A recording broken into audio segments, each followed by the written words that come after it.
जब आसमान में चांद निकला तो महल के सामने एक छोटा खरगोश दिखाई दिया। वो खरगोश कान लगाकर सुन रहा था। राजकुमार खरगोश के पास गए। वो छोटा खरगोश भागा नहीं। राजकुमार ने खरगोश को गले लगाया और उसे लगातार 3 बार चूमा और छोटा खरगोश गायब हो गया। छोटा खरगोश जैसे ही गायब हुआ, उसके थोड़ी देर बाद महल से एक बड़ा शेर बाहर आया।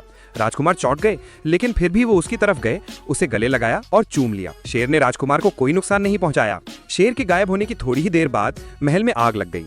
राजकुमार ने देखा कि महल से एक आग उगलने वाला अजगर बाहर आ रहा है। आग से पूरा जंगल रोशन हो गया। राजकुमार बहुत डर गए। उन्हें लगा कि ये तो राजकुमारी नहीं हो सकती है। लेकिन आग उगलने वाला अजगर उनके पास आया और अपने पंजों से चाबियों का एक गुच्छा उनकी तरफ बढ़ाया। इससे राजकुमार को हौसला मिला। अजगर ने धीरे से कहा, प्यारे कृपया डरो मत। तो राजकुमार उसके पास गए, उसे गले लगाया और उसे भी लगातार 3 बार चूमा और सचमुच वो राजकुमारी में बदल गई। दोनों बहुत खुश थे।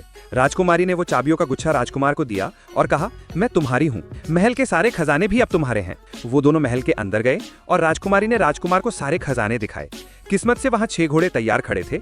वो उन पर सवार होकर राजकुमार के पिताजी के पास गए। कुछ ही दिनों बाद राजकुमार और राजकुमारी की शादी हो गई, मगर राजकुमारी खुश नहीं थी। राजकुमार ने राजकुमारी से पूछा कि वो उदास क्यों है। राजकुमारी ने जवाब दिया कि जब तक मेरे पिताजी मेरे साथ नहीं होंगे मैं खुश नहीं हो सकती। राजकुमार ने राजकुमारी से कहा कि हम उन्हें ढूंढने की पूरी कोशिश करेंगे।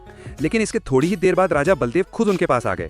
बूढ़े राजा बलदेव ने सुना था कि राजकुमार की मदद से राजकुमारी का श्राप टूट गया है, इसलिए वो आखिरी बार अपनी बेटी को देखने आए थे। वो लोग बूढ़े राजा को राजकुमारी के पास लेकर गए। राजकुमारी और बूढ़े राजा एक दूसरे को देखकर बहुत खुश हुए। उन्होंने एक दूसरे को गले लगा लिया।